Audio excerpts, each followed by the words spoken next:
One of those women mentioned in the New York Times piece and mentioned by Donald Trump is here with me tonight. Carrie Prejean, welcome to America Trends. I'm so happy to have you here. I'm just a big fan of you. Did you have any idea this was going to be the hit piece that it was ultimately? No, I didn't. Honestly, back in March when they were starting this whole campaign against Trump, I got several calls, several reporters trying to get a hold of me. The New York Times was one of them. And I explained to every single one of them that I had nothing but positive things to say about Donald Trump, and they just went ahead and totally, made up this, took a negative thing that I wrote in my book and blew it out of proportion. Mm-hmm. And they took it out of context, which, it was a beauty contest. I mean, for Donald Trump to go around and talk about beautiful women, I mean, how is that degrading against women? I mean, he did nothing but uplift us and give us encouragement, and he was there for us, and he helped thousands of women. Like I was saying to Sean the other night, I'm like, Sean, he helped thousands of women, and it's time that we stand up and stick up for him, because this isn't right what's happening, and how they're totally twisting the story, and it was just really disturbing, and I think it was really disrespectful. Whoever wrote that piece, I mean, that was really disrespectful of him to do that to us women, because that was not our story. Yeah, it doesn't sound like it. Do you think that if there were if there were women that he had mistreated in his past, don't you think they'd be coming out of the woodwork? I mean, for their 15 minutes of fame, you didn't need 15 minutes of fame, but a lot of women do. Yeah. And so don't you think they'd be coming out of the woodwork? And how do you explain that women aren't even just making up stories? Because that happens whether we like it or not. Women make up stories. And you can get a lot of money and have a lot of fame to come forward right now and say, wait, my story is different. Yeah. That just goes to show you how clean his reputation is. I mean, that's just the type of man that he is. And I agree with you. I think if there were women out there, they would be coming forward. But this is the best that they can get. I mean, telling a woman that she shouldn't eat candy, I mean, it's almost laughable. I said, if he said to me, you look like you eat candy, I'd say, send me some. Send me some chocolates. I want some right now. Yeah. All right. So you know him. This is a personal relationship with you. I've seen pictures of you with him. But if you didn't know him, what do you think you'd think about him? Well, I mean, I can only speak for the man that I did know, and he was a friend. I can call him a friend. He was there for me. I mean, that's the funny part about the New York Times piece, is if they actually would have read my book, they would have seen that I speak so highly of him. He helped me on several occasions. I was just, reviewing it tonight, and I'm like, I forgot because it happened so long ago.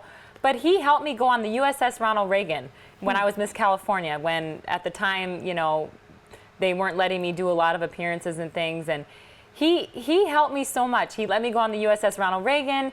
He got me on Fox and Friends. He wanted to help my career, and he didn't have to do that. Yeah. He did not have to, stick up for me, because that was at a time when not a lot of people, that was the PC, where not many people were standing up for what they believe in and speaking out.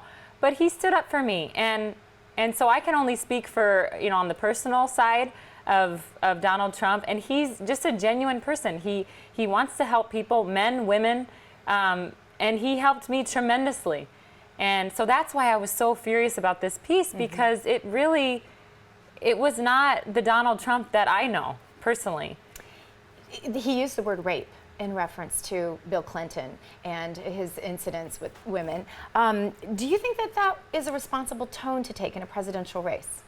I mean, if it's what happened, then yeah, of course. I think everything's fair game at this point. I mean, look at what they're doing to Donald Trump. Why is it that they can, make up these stories? I mean, that is so unethical, I think, to make up lies. But to tell the truth,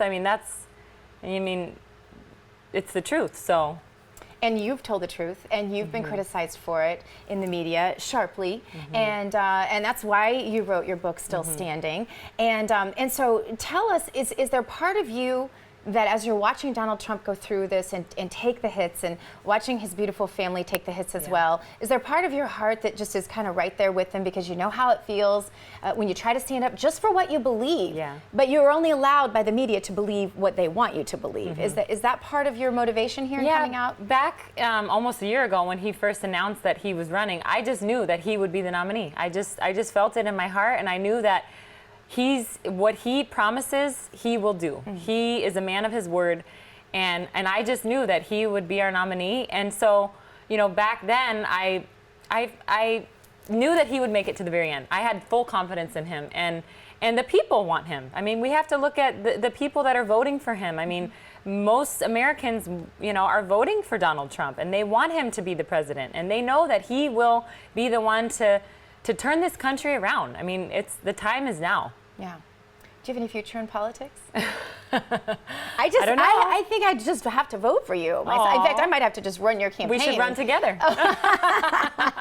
There's a ticket. People should maybe run from that ticket. Yeah. No. But okay, well, the book is still standing, and where can people find it? Oh my gosh. Well, it's been 7 years since I wrote this book, so definitely But I a lot bet has it's having changed. a little resurgence in sales right now because you've been all over media with it, which is great. Yeah. It should be. Yeah. The story should be told because Definitely. people take too much. And that was one of the biggest things that I thanked him for, was the opportunity to tell my story. He did not have to do that for me.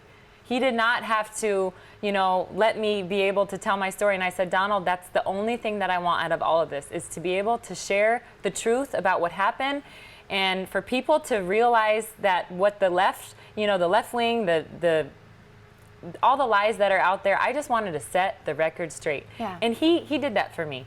And so that was just unbelievable that he let me do that, and I thank him for that. I owe him a lot. So I'm very appreciative of him and all that he did for me. It sounds like he probably appreciates you as well. So the book's still standing, available on Amazon, I'm sure. Anything in particular you want us to know about that book? You tell your story, but is there like a favorite part of it or a favorite chapter? I know in my book I always have like a favorite chapter. Yeah, I guess just like giving a backstory of who Carrie Prejean is. I mean, a lot of people just see, the girl that's out there on TV and giving interviews, but I give a real backstory about, the way I grew up and just my life. And at the very end of the book, I give a couple little tips to young women, and that's probably my favorite, is just being able to inspire young women. Yeah. Carrie Prejean, thank you Thank for you being for having with me. us.